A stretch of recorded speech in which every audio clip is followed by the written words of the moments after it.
In the early hours of the morning, a tragic little party was assembled in the study at Beston Priory. John Lexman, white and haggard, sat on the sofa with his wife by his side. Immediate authority, as represented by a village constable, was on duty in the passage outside, whilst T.X., sitting at the table with a writing pad and a pencil, was briefly noting the evidence. The author had sketched the events of the day. He had described his interview with the moneylender the day before and the arrival of the letter. "You have the letter?" asked T.X. John Lexman nodded. "I am glad of that," said the other with a sigh of relief. "That will save you from a great deal of unpleasantness. My poor old chap, tell me what happened afterward." "I reached the village," said John Lexman, "and passed through it. There was nobody about, the rain was still falling very heavily, and indeed I didn't meet a single soul all the evening. I reached the place appointed about 5 minutes before time. It was the corner of Eastbourne Road on the station side, and there I found Vassalaro waiting. I was rather ashamed of myself at meeting him at all under these conditions, but I was very keen on his not coming to the house, for I was afraid it would upset Grace. What made it all the more ridiculous was this infernal pistol which was in my pocket, banging against my side with every step I took, as though to nudge me to an understanding of my folly." "Where did you meet Vassalaro?" asked T.X. "He was on the other side of the Eastbourne Road and crossed the road to meet me. At first he was very pleasant, though a little agitated, but afterward he began to behave in a most extraordinary manner, as though he was lashing himself up into a fury which he didn't feel. I promised him a substantial amount on account, but he grew worse and worse, and then, suddenly, before I realized what he was doing, he was brandishing a revolver in my face and uttering the most extraordinary threats. Then it was I remembered Kara's warning." "Kara," said T.X. quickly. "A man I know, and who was responsible for introducing me to Vassalaro. He is immensely wealthy." "I see," said T.X. "Go on." "I remembered this warning," the other proceeded, "and I thought it worthwhile trying it out to see if it had any effect upon the little man. I pulled the pistol from my pocket and pointed it at him, but that only seemed to make it, and then I pressed the trigger. To my horror, 4 shots exploded before I could recover sufficient self-possession to loosen my hold of the butt. He fell without a word. I dropped the revolver and knelt by his side. I could tell he was dangerously wounded, and indeed I knew at that moment that nothing would save him. My pistol had been pointed in the region of his heart." He shuddered, dropping his face in his hands, and the girl by his side, encircling his shoulder with a protecting arm, murmured something in his ear. Presently he recovered. He wasn't quite dead. I heard him murmur something, but I wasn't able to distinguish what he said. I went straight to the village and told the constable and had the body removed." T.X. rose from the table and walked to the door and opened it. "Come in, constable," he said, "and when the man made his appearance, I suppose you were very careful in removing this body, and you took everything which was lying about in the immediate vicinity?" "Yes, sir," replied the man, "I took his hat and his walking stick, if that's what you mean." "And the revolver?" asked T.X. The man shook his head. "There weren't any revolver, sir, except the pistol which Mr. Lexman had. He fumbled in his pocket and pulled it out gingerly, and T.X. took it from him." "I'll look after your prisoner. You go down to the village, get any help you can, and make a most careful search in the place where this man was killed, and bring me the revolver which you will discover. You'll probably find it in a ditch by the side of the road. I'll give a sovereign to the man who finds it." The constable touched his hat and went out. "It looks rather a weird case to me," said T.X. as he came back to the table. "Can't you see the unusual features yourself, Lexman?" It isn't unusual for you to owe money, and it isn't unusual for the usurer to demand the return of that money, but in this case he is asking for it before it was due, and further than that he was demanding it with threats. It is not the practice of the average moneylender to go after his clients with a loaded revolver. Another peculiar thing is that if he wished to blackmail you, that is to say, bring you into contempt in the eyes of your friends, why did he choose to meet you in a dark and unfrequented road, and not in your house where the moral pressure would be greatest? Also, why did he write you a threatening letter which would certainly bring him into the grip of the law and would have saved you a great deal of unpleasantness if he had decided upon taking action? He tapped his white teeth with the end of his pencil and then suddenly, "I think I'll see that letter," he said. John Lexman rose from the sofa, crossed to the safe, unlocked it and was unlocking the steel drawer in which he had placed the incriminating document. His hand was on the key when T.X. noticed the look of surprise on his face. "What is it?" asked the detective suddenly. "This drawer feels very hot," said John. He looked round as though to measure the distance between the safe and the fire. T.X. laid his hand upon the front of the drawer. It was indeed warm. "Open it," said T.X., and Lexman turned the key and pulled the drawer open. As he did so, the whole contents burst up in a quick blaze of flame. It died down immediately and left only a little coil of smoke that flowed from the safe into the room. "Don't touch anything inside," said T.X. quickly. He lifted the drawer carefully and placed it under the light. In the bottom was no more than a few crumpled white ashes and a blister of paint where the flame had caught the side. "I see," said T.X. slowly. He saw something more than that handful of ashes. He saw the deadly peril in which his friend was standing. Here was one half of the evidence in Lexman's favor gone, irredeemably. The letter was written on a paper which was specially prepared by a chemical process which disintegrated the moment the paper was exposed to the air. Probably if you delayed putting the letter in the drawer another 5 minutes, you would have seen it burn before your eyes. As it was smoldering before you had turned the key of the box. The envelope! "Kara burnt it," said Lexman in a low voice. "I remember seeing him take it up from the table and throw it in the fire." T.X. nodded.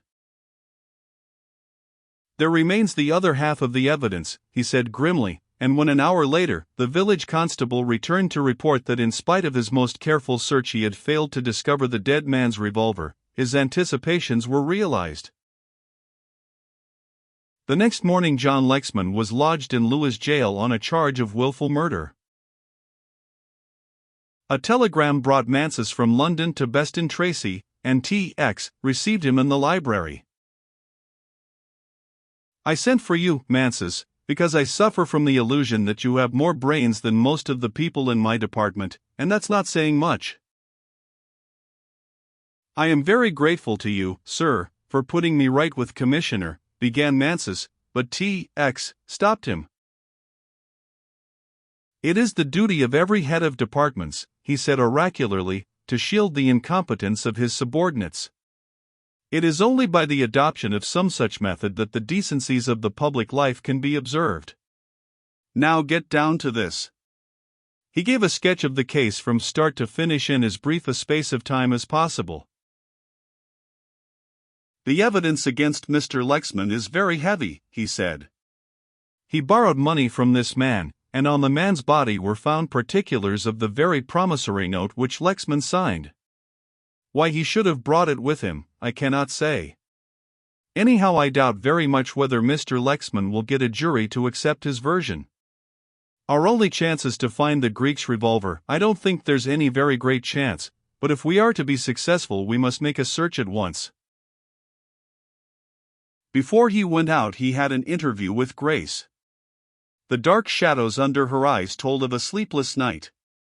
She was unusually pale and surprisingly calm. I think there are one or two things I ought to tell you, she said, as she led the way into the drawing room, closing the door behind him. And they concern Mr. Kara, I think, said T.X. She looked at him startled. How did you know that? I know nothing. He hesitated on the brink of a flippant claim of omniscience, but realizing in time the agony she must be suffering, he checked his natural desire. I really know nothing, he continued, but I guess a lot, and that was as near to the truth as you might expect T.X. to reach on the spur of the moment. She began without preliminary. In the first place, I must tell you that Mr. Kara once asked me to marry him, and for reasons which I will give you, I am dreadfully afraid of him.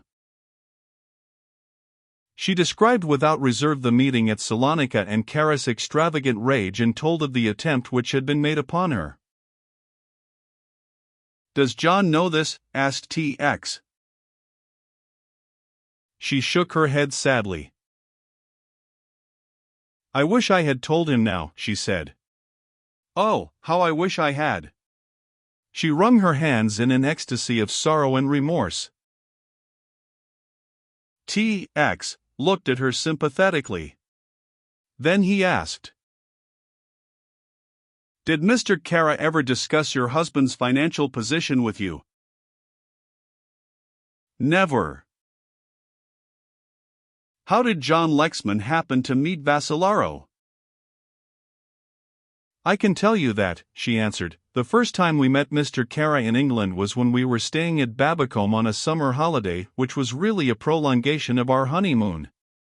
Mr. Kara came to stay at the same hotel.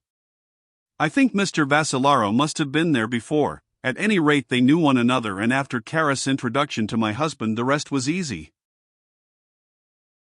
Can I do anything for John? She asked piteously. T.X. shook his head.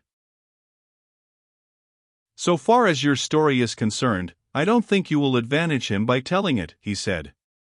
There is nothing whatever to connect Kara with this business, and you would only give your husband a great deal of pain. I'll do the best I can. He held out his hand and she grasped it, and somehow at that moment there came to T.X. Meredith a new courage, a new faith, and a greater determination than ever to solve this troublesome mystery. He found Mansus waiting for him in a car outside, and in a few minutes they were at the scene of the tragedy. A curious little knot of spectators had gathered, looking with morbid interest at the place where the body had been found. There was a local policeman on duty, and to him was deputed the ungracious task of warning his fellow villagers to keep their distance. The ground had already been searched very carefully. The two roads crossed almost at right angles, and at the corner of the cross thus formed, the hedges were broken, admitting to a field which had evidently been used as a pasture by an adjoining dairy farm. Some rough attempt had been made to close the gap with barbed wire, but it was possible to step over the drooping strands with little or no difficulty.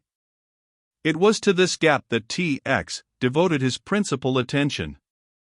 All the fields had been carefully examined without result. The 4 drains, which were merely the connecting pipes between ditches at the sides of the crossroads, had been swept out, and only the broken hedge and its tangle of bushes behind offered any prospect of the new search being rewarded. "Hullo," said Mansus, suddenly, and stooping down he picked up something from the ground. T.X. took it in his hand. It was unmistakably a revolver cartridge. He marked the spot where it had been found by jamming his walking stick into the ground and continued his search, but without success. "I am afraid we shall find nothing more here," said T.X., after half an hour's further search.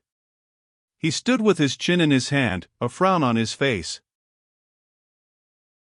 "Mansus," he said, "suppose there were 3 people here, Lexman, the moneylender, and a third witness. And suppose this third person, for some reason unknown, was interested in what took place between the 2 men, and he wanted to watch unobserved. Isn't it likely that if he, as I think, instigated the meeting, he would have chosen this place because this particular hedge gave him a chance of seeing without being seen? Mansus thought. He could have seen just as well from either of the other hedges, with less chance of detection, he said, after a long pause. T.X. grinned. You have the makings of a brain, he said admiringly. I agree with you. Always remember that, Mansus. That there was one occasion in your life when T.X. Meredith and you thought alike. Mansus smiled a little feebly. Of course, from the point of view of the observer, this was the worst place possible, so whoever came here, if they did come here, dropping revolver bullets about, must have chosen the spot because it was get-at-able from another direction. Obviously, he couldn't come down the road and climb in without attracting the attention of the Greek who was waiting for Mr. Lexman. We may suppose there is a gate farther along the road. We may suppose that he entered that gate, came along the field by the side of the hedge, and that somewhere between here and the gate, he threw away his cigar. His cigar, said Mansus in surprise. His cigar, repeated T.X. If he was alone, he would keep his cigar alight until the very last moment. He might have thrown it into the road, said Mansus. Don't gibber, said T.X., and led the way along the hedge. From where they stood they could see the gate which led onto the road about 100 yards further on. Within a dozen yards of that gate, T.X. found what he had been searching for, a half-smoked cigar. It was sodden with rain and he picked it up tenderly. A good cigar, if I am any judge, he said, cut with a penknife, and smoked through a holder. They reached the gate and passed through. Here they were on the road again, and this they followed until they reached another cross-road, that to the left inclining southward to the New Eastbourne Road and that to the westward looking back to the Lewes Eastbourne Railway. The rain had obliterated much that T.X. was looking for, but presently he found a faint indication of a car wheel. This is where she turned and backed, he said, and walked slowly to the road on the left, and this is where she stood. There is the grease from her engine. He stooped down and moved forward in the attitude of a Russian dancer, and here are the wax matches which the chauffeur struck. He counted 1, 2, 3, 4, 5, 6, allow 3 for each cigarette on a boisterous night like last night, that makes 3 cigarettes. Here is a cigarette end, Mansus, Gold Flake brand, he said, as he examined it carefully, and a Gold Flake brand smokes for 12 minutes in normal weather, but about 8 minutes in gusty weather. A car was here for about 24 minutes, what do you think of that, Mansus? A good bit of reasoning, T.X., said the other calmly, if it happens to be the car you're looking for. I am looking for any old car, said T.X. He found no other trace of car wheels, though he carefully followed up the little lane until it reached the main road. After that it was hopeless to search because rain had fallen in the night and in the early hours of the morning. He drove his assistant to the railway station in time to catch the train at 1 o'clock to London. You will go straight to Cadogan Square and arrest the chauffeur of Mr. Kara, he said. Upon what charge? Asked Mansus hurriedly. When it came to the step which T.X. thought fit to take in the pursuance of his duty, Mansus was beyond surprise. You can charge him with anything you like, said T.X., with fine carelessness. Probably something will occur to you on your way up to town. As a matter of fact, the chauffeur has been called unexpectedly away to Greece and has probably left by this morning's train for the continent. If that is so, we can do nothing, because the boat will have left Dover and will have landed him at Boulogne, but if by any luck you get him, keep him busy until I get back. T.X. himself was a busy man that day, and it was not until night was falling that he again turned to Best and Tracy to find a telegram waiting for him. He opened it and read. Chauffeur's name, Gould. Formerly waiter English Club, Constantinople. Left for East by early train this morning, his mother being ill. His mother ill, said T.X. contemptuously. How very feeble. I should have thought Kara could have gone one better than that. He was in John Lexman's study as the door opened and the maid announced, Mr. Remington Kara.